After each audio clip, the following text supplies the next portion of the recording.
दोस्तों नमस्कार। और आज हम हैं बड़वानी में, और बड़वानी में हमारे साथ में हैं गजेंद्र सिंह जी पटेल, जो कि सांसद हैं वर्तमान में और अनुसूचित जनजाति राष्ट्रीय महामंत्री हैं। तो आइए हम उनसे जानते हैं कि भारतीय जनता पार्टी में उनका योगदान अभी कैसा है और वो अपनी क्षमता से पार्टी को कहां पे ले जाना चाहते हैं, और पार्टी के लिए जो उनका समर्पण है उससे जो जनहित हो रहा है उसमें उनकी क्या भूमिका है। ये सब सारी बातें जानने के लिए आज हम हैं बड़वानी में। भाई साहब, आपका बहुत बहुत स्वागत है हमारे चैनल पर।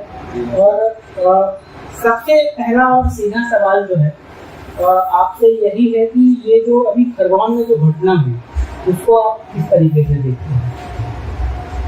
मेरे लोकसभा में खरगोन बड़वानी दो डिस्ट्रिक्ट आते हैं। खरगोन इस लोकसभा का सबसे बड़ा जिला है और खरगोन की जो घटना घटी है 10 तारीख को यहाँ पर भगवान राम नवमी का दिन था, राम जी का जन्मोत्सव था। राम जी के जन्मोत्सव पर पूरे देश भर में शोभा यात्राएं, जुलूस और उनके जन्मोत्सव पर खुशी का त्यौहार हिंदू समाज मना ही रहा था।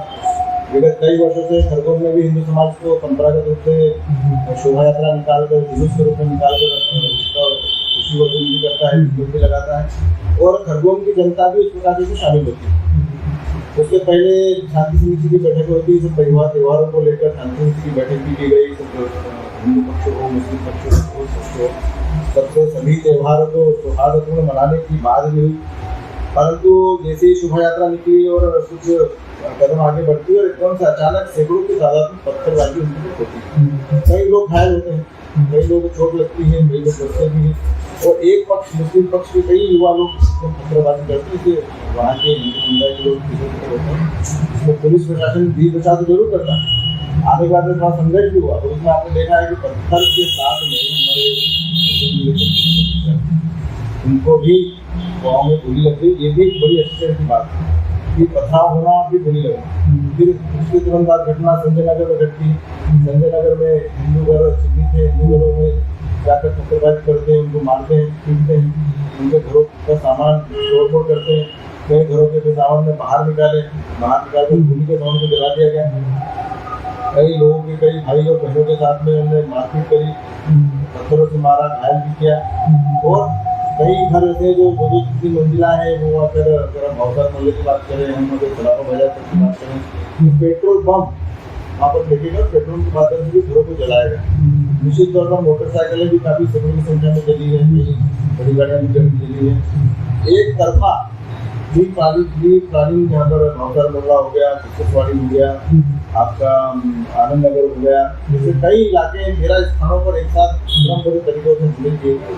निश्चित तौर पर बड़ा चिंता की बात है कि हिंदू समाज का त्योहार मना हुआ था, परंतु एक पक्ष जिसमें CCTV फुटेज में ये स्पष्ट दिख रहा है, जिनको आप लोग भी देखे, देश भर के तमाम लोगों ने उसको देखा है कि वीडियो चल रहे हैं, पत्थरबाजी का वीडियो देखा है, मंदिरों में पथराव हो रहा है, लोगों को पथराव हो रहा है, लोगों को घर जला जा रहा है, उसका वीडियो निकला है। लोगों के साथ में इस प्रकार से बदतमीजी की जा रही है, वीडियो तो ये ध्यान रखा है कि एक साथ इतनी सारी चीज़ें, पेट्रोल आना, पत्थर आना, गोली चलना, तो ये बहुत असंतोष वाला माहौल था। निश्चित तौर पर खरगोन घटना को लेकर पूरा खरगोन में पूरा जिला चिंतित है। कभी सोचा नहीं था कि एक पक्ष इस प्रकार से हिंदू पक्ष के खिलाफ पत्थरबाजी और आक्रमण करेगा। और भाई साहब, यहाँ पे महत्वपूर्ण जो बात है जो चिन्हित करने की है, जैसा आप जो कह रहे हैं गोली चलना, अगर कोई घटना अगर प्रायोजित नहीं है तो उसमें गोली चलना कोई सामान्य घटना तो नहीं होती है कि ये मतलब ऐसा एक दंगा जैसा था या सांप्रदायिक दंगा इसको मान लिया। मुझे लगता है कि जुलूस निकल रहा और सैकड़ों की संख्या में लोग पत्थर मारने के लिए आगे आ गए, तो ये भी अचानक नहीं होता है। जी बिल्कुल, कि कोई दो व्यक्ति खड़ा और दो ने पत्थर उठा के मारे तो लगता है कि दो व्यक्ति उठाती है, 50 है, 100 है, 150 लोग एक साथ झुंड बनाकर के पत्थरबाजी कर रहे हैं। तो ये प्री प्लानिंग होना दिखती है। एक बात पता है कि पेट्रोल को 1 मिनट में बनता नहीं, पेट्रोल बनाने में टाइम लगता है।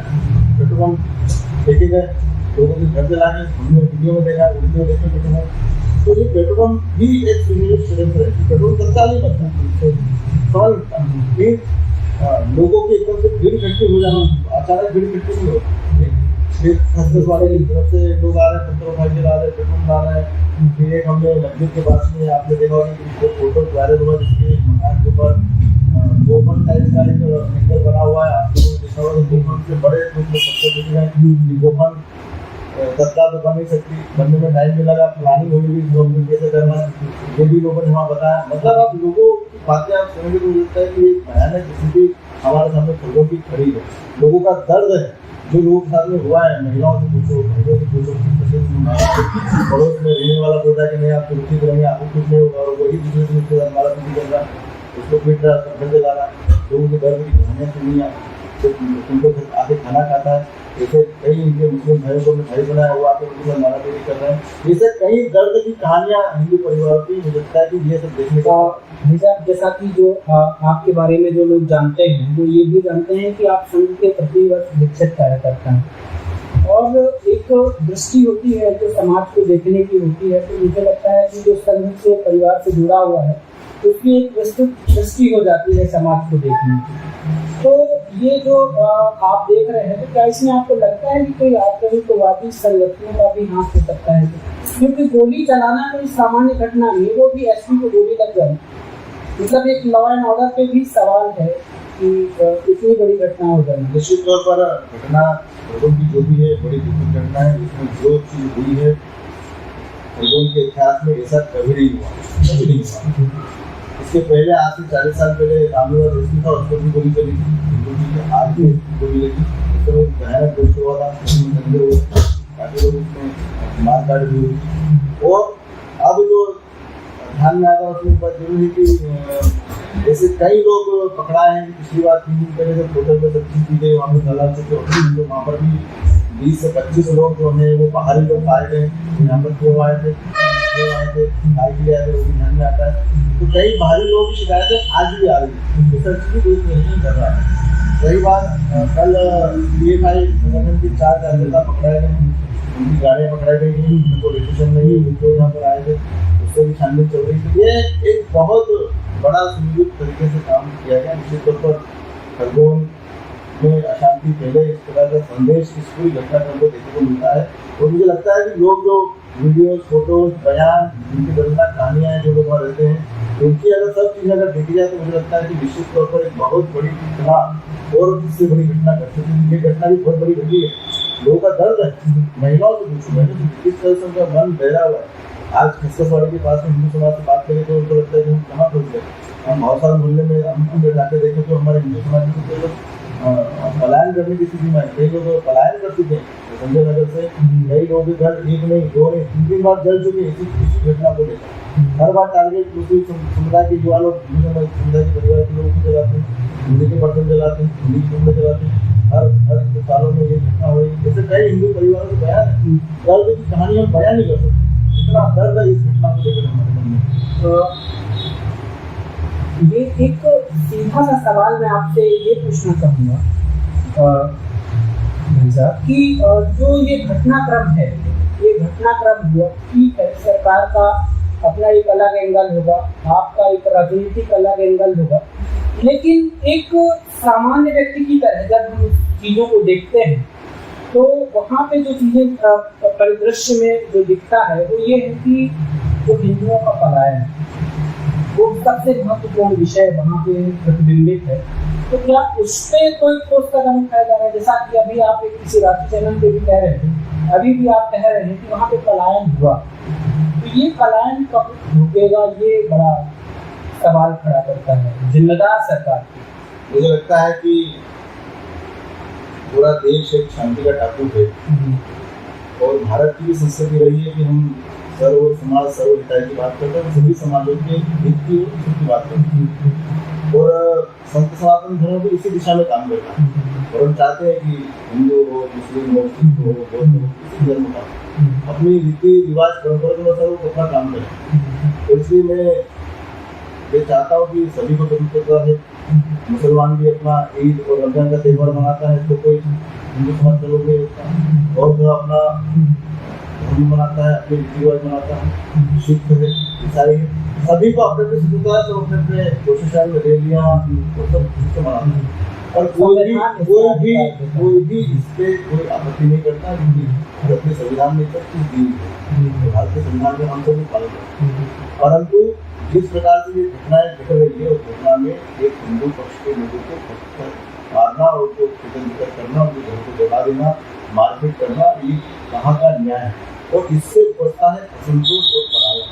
तो निश्चित तौर पर जो पलायन अगर अब ज़्यादातर हो रहा है, उन्होंने देखा है कि मुस्लिम बस्ती में अगर जो परिवार में जहाँ रह रहा है वही ज़्यादातर पलायन हो रहा है। क्यों हो रहा है, क्या कारण है, इसके पीछे जाना चाहिए।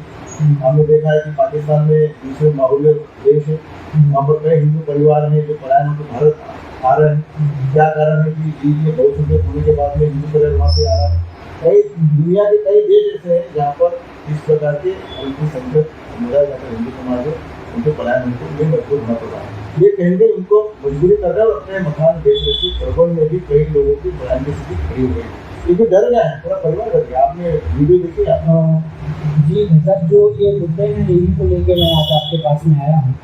और मतलब एक जनमानस में भी एक इस बात को जानने की जिज्ञासा है कि आखिर इसकी नैतिक जिम्मेदारी क्या सरकार की बनती है, और दूसरी बात कि सरकार क्या इस पलायन को रोकने के लिए कितनी प्रतिबद्ध वहाँ पे दिखेगी, आपकी क्या योजना है इस विषय को? निश्चित तौर पर पलायन एक बहुत बड़ा मुद्दा है। पलायन वैसे तो नहीं होना चाहिए। पलायन के जो कारण है, तो एक तो व्यक्ति पलायन दो तीन प्रकार से करता है कि पलायन व्यक्ति रोजगार लेने के लिए अपने घर को छोड़कर पलायन करता है।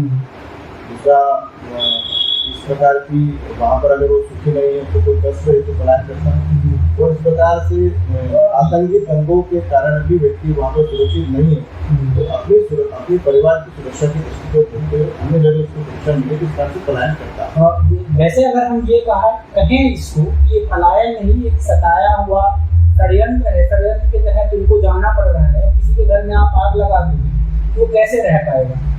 निश्चित तौर पर मैं उसी बात पर आ रहा हूँ कि पलायन के बहुत सारे कारण होते हैं। खरगोन की घटना का जो पलायन का मुख्य कारण है कि संजय नगर में से कई परिवार, मैंने कहा कि उनका पिछले कुछ साल पहले घटना घटी तब उनके मकान जला दिए गए, उनके समझ होगी, फिर घटना हुई 2 साल बाद, फिर घटना उनके मकान तोड़ दिए। ऐसे कई परिवार संजय नगर और आसपास के हिंदू परिवार में जहाँ पर बस्ती है, तो उनके साथ इस प्रकार की घटना है। तो पलायन की मजबूर होती है, वो कितना मकान को वापस बनाए, सामान खरीदे, रोजगार स्थापित करे, तो उनको लगे हम तो यहाँ सुखी नहीं, इस कारण से पलायन हो रहा है। तो वो सुख सुविधा उनको प्राप्त हो, उनकी सुरक्षा की गारंटी खुद में भी और सरकार में कि समाज के लोगों को मांग कर रहे हैं कि समाज के सब अंदर ही वही और सभी समुदाय वही मिलकर है। हमारे से कभी ऐसा नहीं होता है कि हमारा पड़ोसी अगर जैन समाज है उसको महीने में देंगे, वो बौद्ध समाज है उसको महीने में देंगे, वो ईसाई समाज है उसको महीने में देंगे, वो मुस्लिम समाज है। हमारा सब हर व्यक्ति कहीं भी रह सकता है, परंतु ज़्यादातर संख्या होने के बाद में इस प्रकार का अगर लोगों पर अत्याचार होता है तो पलायन के और मजदूरों में निश्चित तौर पर सरकार ने जो ध्यान देना चाहिए। सरकार से कई लोगों से हमारी बातचीत चल रही है, इसलिए मध्य प्रदेश के मुख्यमंत्री आदरणीय शिवराज जी ने उनके घरों को बनाने के लिए, उनको घर संचालित करने के लिए सामान की और उनकी सुरक्षा के लिए सरकारी गारंटी की है। उसका सर्वे भी चल रहा है और सर्वे काम पूरा हो चुका है। तो सरकार उसमें ठोस निर्णय इसमें लिया है और निश्चित तौर पर पलायन न हो इसलिए सरकार पूरी वचनबद्ध है। अच्छा जी, जैसा भाई साहब कह रहे हैं कि हम तो सहिष्णु हैं, लेकिन अगर कोई हमारे घर जलाएगा तो उनको बख्शा नहीं जाएगा, तो बिल्कुल सरकार उसके लिए प्रतिबद्ध है और जल्द ही पलायन रुक जाएगा। भाई साहब, आप अपनी बेबाकी के लिए जाने जाते हैं, आपको देखा जाता है कि आप संसद में भी अपनी बात बेबाकी से रखते हैं, चाहे वो किसानों का मुद्दा हो या जनमानस की बात हो या रेलवे की योजना हो। तो अभी जो है तो आप एक आपका जो मैं शायद बायोडाटा देख रहा था आज, तो उसमें मैंने देखा कि आपने एग्रीकल्चर की भी पढ़ाई की हुई है।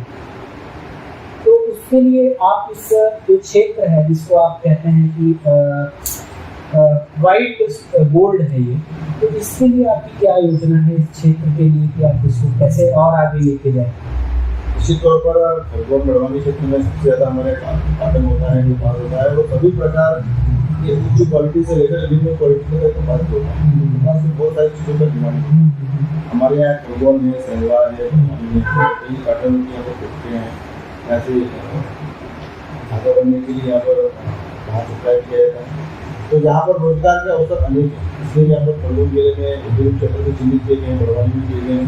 जैसे उद्योग क्षेत्र पिछले 5-7 सालों में यहाँ डले भी हैं, जिसमें कई लोग रोजगार मिला, और इसलिए यहाँ पर रोजगार के कई अवसर है। इसलिए कॉटन को लेकर भी बड़ी बड़ी योजनाएं पिछली बार हमारे मध्य प्रदेश के मंत्री हमारे आदरणीय सचिता जी से बातचीत करी थी, बातचीत करी, कुछ छोटे एमएसएमई मिनिस्ट्री के माध्यम से, उद्योग मिनिस्ट्री के माध्यम से रोजगार सृजित करने की योजना चली। इसलिए FPO फार्मर प्रोड्यूसर कंपनी में किसानों का समूह बनाकर काम करना चाहिए। हमारे खरगोन बड़वानी में भी ऐसे 12 से 14 समूह बन चुके हैं जो काम भी कर रहे हैं। पिछले ही दिनों हमने कुछ FPO केंद्रों का भी उद्घाटन किया, जिससे किसानों के संगठन के उत्पादनों को लेकर, उनके मूल्य को लेकर, उनके आर्थिक लाभ को लेकर बहुत सारे काम शुरू किए। तो ऐसे केंद्र की सरकार भी चाहती है कि आत्मनिर्भर हर व्यक्ति बने, हर गाँव बने, हर आत्मनिर्भर बनेगा तो देश भी बनेगा। इसलिए इस क्षेत्र में हम कृषि महाविद्यालय की डिमांड करेंगे। विशेष तौर पर कृषि महाविद्यालय का प्रोजेक्ट चल रहा है, मेडिकल कॉलेज की भी हमने डिमांड करी है। क्षेत्र में हमारे मेडिकल कॉलेज रेलवे को लेकर हमने बात करी है, उनका सर्वे भी चल रहा है। तो रेलवे बहुत बड़ा वो है, जहाँ शिपिंग की भी हमने बात करी है, क्योंकि हमारे बांग्लादेश से किनारा वाले यहाँ से लेकर हम 10 करोड़ तक हम गुजरात सकते हैं। एक ही ब्रिज नहीं है, वहाँ से हम जहाज के माध्यम से ट्रांसपोर्ट का काम कर सकते हैं। तो ब्रिज से हमारे ज़्यादा होती है, पूरे देश में हमारे होती। और इसलिए रहा मटेरियल हमारे बहुत सारी चीज़ें हैं। इसलिए आत्मनिर्भर बनाने के लिए देश के प्रधानमंत्री सपना है। इसलिए हम ट्रैवल क्षेत्र जो हमारे ट्रैवल लोगों की जैसे जो बने ट्रैवल क्षेत्र का जो प्रोडक्शन है उसको हम कैसा उसको यूटिलाइज करना है, इस तरह से हम प्रबंधन केंद्र स्थापित कर रहे हैं। प्रबंधन केंद्र के माध्यम से बहुत क्षेत्रों में निर्माण करने की जैसे कुछ छोटे छोटे उपक्रम उन क्षेत्रों में शुरू किए, तो परिणाम आगे सालों देखने में हम मेरा इससे कई हमारे विद्यार्थी हमारा भाई साहब जैसा कहते हैं कि राम को राम बनाने में जो एक भील जनजाति है उसका मुख्य योगदान रहा कि जिनको आज हम मर्यादा पुरुषोत्तम के रूप में देश पूजता है, विश्व पूजता है, और सनातन संस्कृति की परंपरा के हमारे ईस्ट हैं राम, तो उनको बनाने में अगर देखा जाए तो अगर किसी का सबसे ज़्यादा योगदान रहा तो वो भीलों का ही रहा। भील जनजाति जो निवास करती थी वन में, तो वहीं जाके राम हुए। तो आपको ये क्षेत्र मिला है भील जनजाति का, और आप यहाँ कई सालों से सक्रिय हैं, और आप अभी अनुसूचित जनजाति के राष्ट्रीय महामंत्री हैं। तो आप इसको किस दृष्टि से देखते हैं कि इस जनजाति का कैसे विकास, सर्वांगीण विकास हो सकता है? मुझे लगता है कि जनजाति समुदाय मेहनत करने में कोई पीछे नहीं होता है। वो कभी मांग कर नहीं खाना खाता है, वो अपने दम पर तो काम करता है। और इसलिए वनों में, जंगलों में रहने वाला समुदाय वहीं से ही अपना अर्जन प्राप्त करता है और वहीं पर उसको उपयोग करता है। और इसलिए अभी कुछ सालों से पूरे देश में अगर जनजाति क्षेत्र की बात करें, खासकर राजस्थान, गुजरात, महाराष्ट्र, तो कई जनजाति समुदाय के लोग अगर हम पहाड़ी में जंगल में रहते हैं तो एक ही फसल प्राप्त करते हैं, इसमें हमारा गुजारा नहीं हो पाता, क्योंकि जंगल अब बहुत सारे कट गए हैं। वहाँ पर खेती हुई है, वहाँ जनजाति क्षेत्र में पानी की सुविधा तो कई लोग यहाँ के लोग बाहर जाते हैं काम करने के लिए, पढ़ाई नहीं होता है। आगे चले बहुत बड़ी समस्या है ट्रैवल क्षेत्र में, तो कुछ ट्रैवल क्षेत्र की माइग्रेशन रुके, इसलिए वहाँ की जो किसानों की फसल है, वन छोड़ियाँ हैं, उसको बंधन केंद्र के माध्यम से वही का समूह बनाकर, वही का अधिकार बनाकर इस तरह की का भगवान खड़ा हुआ, भगवान का सैनवा हुआ, पाटी हुआ, ऐसे कई क्षेत्रों पर बंधन केंद्र बनाए गए जहाँ पर वहाँ की औषधि, वहाँ की फसल, वही पर उसका प्रोडक्शन किया जाए, वही उसको निर्माण किया जाए, वो मार्केट में आकर उसका अच्छे होने में इसका लाभ हमारे जनजाति क्षेत्र में मिला। ये योजना देश के प्रधानमंत्री आदरणीय नरेंद्र मोदी जी ने भी सोचा कि ट्रैवल क्षेत्र में विकास होना चाहिए। कई प्रकार की योजनाएं तो FPO के माध्यम में बंधन केंद्र भी है, और गाँव में बिजली पहुँचे, सौर ऊर्जा से बिजली प्राप्त हो, एक फसल लेके हो जाए, वो 4 फसल है, छोटे छोटे मेड़बंधन के माध्यम से पानी रोका जाए, पानी का स्टोरेज किया जाए, जिससे हम एक फसल के बाद में दूसरी फसल लेकर, ये तमाम प्रकार की सोच लेकर सरकार काम कर रही है। बच्चों की पढ़ाई अच्छी हो, उसके लिए CM हो गई, एक लोग विद्यालय के माध्यम से सरकार में अभी स्थापित हो गए। अब और डिमांड हमने करेंगे तो इससे शिक्षा के क्षेत्र को भी मिल जाएगी। तो इस प्रकार से सरकार काम कर रही है। तो मुझे लगता है परिवर्तन ट्रैवल क्षेत्र में देखने को मिल रहा है कि नौकरी कुछ परसेंट लोगों को मिल सकती है, काम करने के लिए जमीन पर बहुत सारे काम जो आदमी कर सकता है, उसको लेकर कौशल विकास केंद्र हुआ, मुख्यमंत्री ट्रेनिंग हो गई, ऐसे कई उपक्रम शुरू किए हैं जिसके माध्यम से अगर साइकिल पंचर हो गई, उसको ठीक करने वाला मैकेनिक तैयार हो, इलेक्ट्रिशियन काम करने वाला व्यक्ति तैयार हो, गाँव के इंजीनियर तैयार हो। ऐसे केंद्र की सरकार, राज्य की सरकार ने शुरू की, जिसके माध्यम से हजारों युवा अब ट्रेनिंग हो गई। मतलब गाँव में भी कई प्रकार के लोग खड़े हो गए, ठेकेदार तैयार हो गए, इलेक्ट्रिशियन तैयार हो गया, काम करने वाले लोग तैयार हो गए। तो गाँव की समस्या गाँव में ही हल हो, कि केंद्र की सरकार का उद्देश्य है, मध्य प्रदेश सरकार का उद्देश्य है, हमारा भी आत्मनिर्भर जो बनेगा, तो गाँव के लोगों को भी रोजगार मिलेगा और गाँव के लोग भी आत्मनिर्भरता के साथ खड़े रहेंगे। ये पूरा काम केंद्र की सरकार और राज्य सरकार करके निश्चित है। जैसा कि भाई साहब कह रहे हैं कि इस क्षेत्र के विकास के लिए और युवाओं के विकास के लिए वो प्रतिबद्ध है, सरकार प्रतिबद्ध है, तो निश्चित ही परिणाम सुखद होंगे। भाई साहब एक और सवाल आपसे चलते चलते कि ये जो क्षेत्र है, आप जो मतलब प्रधानमंत्री जी के योजनाओं की भी चर्चा कर रहे थे, तो ऐसी कोई 3 योजना बताइए जिसका कि सीधा लाभ जो है हमारे दर्शक या जो इस क्षेत्र के लोग हैं, देखने वाले, वो सीधा ले सकते हैं या उस योजना के लिए आपसे आगे ले सकते हैं, जिससे कि मतलब पार्टी का और प्रधानमंत्री जी का सीधा संदेश उन तक पहुँच जाए। सबसे पहले तो अभी जो सरकार है, ये सरकार सरकार कि अभी डॉक्टर भीमराव अम्बेडकर जी की जयंती में उन्होंने कहा था कि समाज बहुत पिछड़ा रहेगा तो देश विकास नहीं कर सकता। इसमें देश की सरकार ने पहले से ये तय किया था कि सरकार गरीबों की सरकार, गरीबों का जीवन स्तर ऊंचा होगा। इससे ऐसी बहुत सारी छोटी छोटी योजनाएं बनाकर उनका जीवन स्तर ऊंचा होने की बात है।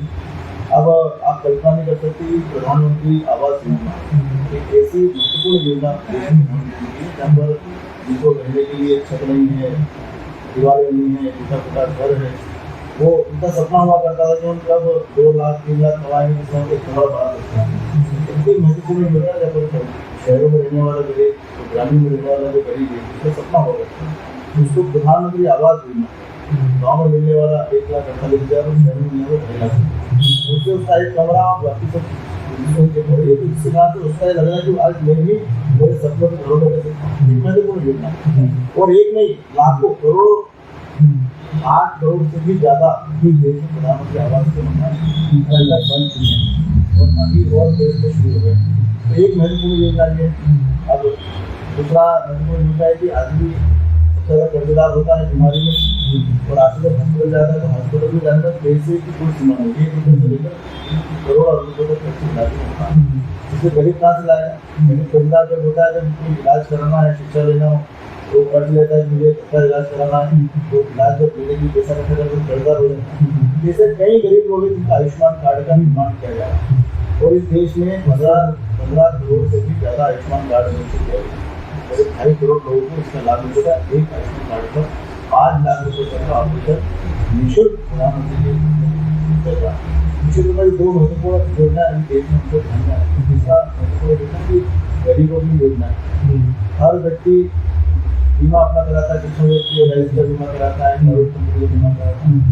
आज मार्केट में चाय पीने जाते हैं तो चाय भी 8 रुपये की 10 रुपये मिलती है। प्रधानमंत्री गरीबों का बीमा होता है और प्रधानमंत्री जन जीवन मिशन के तहत 12 रुपये के में आपको 2 लाख का बीमा, 330 रुपये में आपको 4 लाख का बीमा, एक्सीडेंट बीमा, मतलब छोटे लोग के लिए मात्र 500 रुपये के आसपास 4 लाख का बीमा हो जाता है। ये इसकी कल्पना किसी चाय के खर्चे में जीवन की सुरक्षा है। ऐसी 3 महत्वपूर्ण मतलब बहुत सारी योजनाएं हैं जीवन को लेकर, स्वास्थ्य को लेकर, शिक्षा को लेकर, बहुत सारे ऊपर ये योजना ऐसी है जहाँ पर गरीब लोगों को लाभ इसका मिलता है, जो छोटे से छोटे अंश से भी उसके जीवन को बचाने के लिए, उसको इलाज कराने के लिए, उसको रहने के लिए उसका मकान, ये 3 चीजें बहुत महत्वपूर्ण योजना देश के प्रधानमंत्री जो निश्चित तौर पर लोगों में बदलाव आया है। देश नए भारत की ओर बढ़ रहा है। नया भारत कैसा होगा उस मिशन पर देश के प्रधानमंत्री काम कर रहे हैं और सैकड़ों योजनाओं के माध्यम से ऐसा कोई वर्ग नहीं छूटा, किसान हो, युवा हो, महिला हो, बुजुर्ग हो, अनुसूचित जाति का हो, जनजाति का हो, ओबीसी का हो, वो अमीर हो, वो गरीब हो, वो किसी भी धर्म हो, किसी भी संप्रदाय का हो, तो तमाम प्रकार की योजनाओं का लाभ मिलने के लिए उन्होंने कहा कि सर्वधर्म की सरकार है, कुछ सब्सिडी काम करती है, हर क्षेत्र में विकास के अवधान को लेकर काम कर सकता है। जी अंतिम बात आपसे और जानना चाहेंगे कि जो शिवम है खरगोन के, उनका परिचय तो आप जानते ही हैं, वो अभी आईसीयू में है, तो उनके इलाज के लिए क्या व्यवस्थाएं हैं और कैसे वो उनको जल्दी स्वास्थ्य लाभ हो, इसके विषय में सरकार किस दृष्टि से देख रही है? मैंने पहले भी कहा कि खरगोन की घटना मेरे मन मस्तिष्क को हिला दिया है। मैंने सब कुछ देखा है और उसमें कई लोग है जो उसमें शुभम हमारा 16 साल का बच्चा है जो हाल जिले कैंसर को करने वाला है, उसकी बहन भी घर में गया था और मैं भी परसों उनके परिवार में मिलकर आया। उनके परिवार में जो घटना बताई बड़ी दुखद घटना है कि कोई बड़े हथियार से जोर से कुछ चीज़ देखी थी जिसको उसके सर पर लगी। आज उस मासूम बच्चे का क्या दोष था? आज वो जिंदगी में मौत की लड़ाई लगा, सिर पर इतनी गहरी चोट है कि आज वो अनपढ़ है और निश्चित तौर पर उनका पूरा परिवार चिंतित भी है और बहुत प्रताड़ित भी। कुछ ही दिन बाद उनकी बहन की शादी होने वाली है, बहन की शादी हो गई, पूरा परिवार आज दुखी हुई और उनके परिवार से मिला। और ये बात तय है कि ऐसी घटना नहीं होना चाहिए, परंतु शुभम के साथ जो घटना है निश्चित तौर पर घटना है। जल्द ही लोगों ने कर्म किया है, सरकार उसको निश्चित सजा देगी, उसकी पहचान हो चुकी है, उसको सख्त कार्रवाई। रही बात इलाज की, तो जैसे ही हमको उस पत्थरबाजी में पता लगा कि शुभम घायल हुआ है, ज़्यादा सीरियस है, तो हमने तत्काल खबर करी उनके परिवार के साथ। जो काम हो गया आप तत्काल इंदौर लेके पहुँचे। हमने फ्यूचर अपोलो में डॉक्टर से बात करी, उसके मालिक से बात करी, उसका इलाज तत्काल एडमिट कराया, उसका सिटी स्कैन वगैरह जो भी करना था वो किया। इलाज करने के लिए बोले का तत्काल इलाज कराया। मध्य प्रदेश के मुझे आदरणीय शिवराज जी को मैंने अवगत कराया घटना से, तो शिवम के इलाज के लिए उनसे अनुरोध किया पूरा इलाज करना है। तो मध्य प्रदेश के मुख्यमंत्री ने तत्काल हॉस्पिटल में इन्वेस्ट की, तो पूरा इलाज मध्य प्रदेश की सरकार और पूरा समाज आज इनका खड़ा है। उनको 1 रुपया भी परिवार को नहीं लगा है। पूरा समाज भी और सरकार भी शुभम जी से बेटे के साथ करेंगे, इलाज में पूरा मदद करा रहे हैं और हम चाहते हैं कि जल्दी स्वस्थ होकर घर लौटे और उसका जीवन व्यवस्थित चले। हम भी आशा करते हैं कि शुभम जल्दी स्वस्थ होकर घर लौटें और उनकी बहन की शादी जल्दी हो जाए। हमारी पूरी संवेदनाएं हैं शुभम के साथ। चलते चलते एक सवाल और, जैसे आप संघ से प्रतिवर्ष शिक्षित हैं, संघ ने कहा है कि भारत को अखंड भारत बनाना है। इस दृष्टि में आपका क्या ओपिनियन है और क्या आप इसको कैसे देखते हैं एक संघ के कार्यकर्ता होने के? मैंने पहले भी कहा था कि पूर्व में पूरी दुनिया में अखंड भारत का नाम था और आज इस प्रकार से हम पूरा वैश्वीकरण जो देखते हैं, हिंदू से यूक्रेन है, अमेरिका है, आपस में जो चल रही है, उसमें पूरी दुनिया की दृष्टि आज सर्व को मिलाकर काम करने के लिए ताकत है वो देश के प्रधानमंत्री आदरणीय नरेंद्र मोदी की। और इसलिए रूस और यूक्रेन के विवाद का भी हल देश के प्रधानमंत्री दुनिया के प्रधानमंत्री से देखते हैं। और हम चाहते हैं कि हम सभी समाजों के लिए काम करते हैं, क्योंकि पिछले 2014 से लेकर 2022 तक की देश के प्रधानमंत्री आदरणीय नरेंद्र मोदी जी की सरकार, उसमें दिखाया गया है कि हम सबका साथ सबके विकास के आधार पर और सबके विश्वास के आधार पर सबका प्रयास इस आधार पर हम सरकार चला रहे हैं। तो इसी के आधार पर अखंड भारत की प्रतिमान करते हैं। और इसलिए कहा गया है कि सबका विश्वास अर्जित करने के लिए देश के प्रधानमंत्री ने काम किया और इसलिए लोगों ने देखा कि ये सभी समाजों के लिए काम है। अभी खरगोन की घटना की अपन बात करें, देखा है कि खरगोन की घटना में भी एक मुस्लिम का घर टूटा है तो प्रधानमंत्री आवाज कर टूटा है। अपराधी का कोई भी न जात होती, न पात होती, न घर होता है, सरकार उसको जो लाभ हो सकता है तो देश के प्रधानमंत्री ने सोचा कि जो गरीब है जिनको लाभ मिलना चाहिए, वो बड़े हिंदू हो या मुस्लिम बहन को भी प्रधानमंत्री का आवाज दिया है। ये हमारे देश के प्रधानमंत्री का सोच है। इसलिए पूरी दुनिया में सभी को के बारे में सोचकर सभी को एकता के साथ रखने का जो सपना और मापदंड है जो देश के प्रधानमंत्री आदरणीय नरेंद्र मोदी ने, उससे अखंड भारत के रूप में हमने देखा है कि आर्थिक योजनाएं, सामाजिक विकास और इस देश का विकास। हम पाकिस्तान की बात करें तो पाकिस्तान और श्रीलंका की स्थिति आप सबने भी देखी कि आर्थिक परेशान है, वो खत्म हो गया है। और श्रीलंका देखिएगा, श्रीलंका अपनी आर्थिक नीति कारण से वो भी खत्म होने की स्थिति हो गया। तो कहीं न कहीं उनकी नीति गलत थी, इस कारण से उनको नुकसान होना पड़ा। इसलिए भारत की विदेश नीति हो, भारत की अर्थनीति हो, भारत की सामाजिक नीति हो, बहुत मजबूत है। इसलिए हम अखंड भारत का जो चाहते हैं कि सब समाज एक साथ में रहे, हम सबके लिए काम करने की सरकार है। और हम अखंड भारत जो हमने कहा कि पहले भी दुनिया में इस अखंड भारत की सपना और कल्पना की आधार पर हमारे कई राजाओं ने इस आधार पर काम किया था। तो ये हम जिस विचार से संगठन से जुड़े हैं, जिस पार्टी से जुड़े हैं, वो भी चाहती है कि पूरा भारत कश्मीर से कन्याकुमारी एक तो अखंड भारत जो पहले भारत का हिस्सा हुआ करता था, ये भी सब उससे मजबूत होने के लिए अगर वो परेशान है तो हम मिलकर सब काम करने की स्थिति बनेगी। तो ये धीरे धीरे सब स्थिति आने वाले 2040 तक उस दिशा को बढ़ने वाली। जैसा भाई साहब ने कहा कि भारत अखंड भारत बनेगा, ये आपने बात सुनी, हम भी आशा करते हैं कि भारत फिर से समन्वित होगा और भारत अपने से जो अंग अलग हुए हैं उनको फिर से अपने में समाहित करेगा। इसी आशा के साथ फिर हम अगले विषय में आपसे फिर चर्चा करेंगे। भाई साहब आपका बहुत बहुत धन्यवाद हमसे चर्चा करने के लिए। नमस्कार।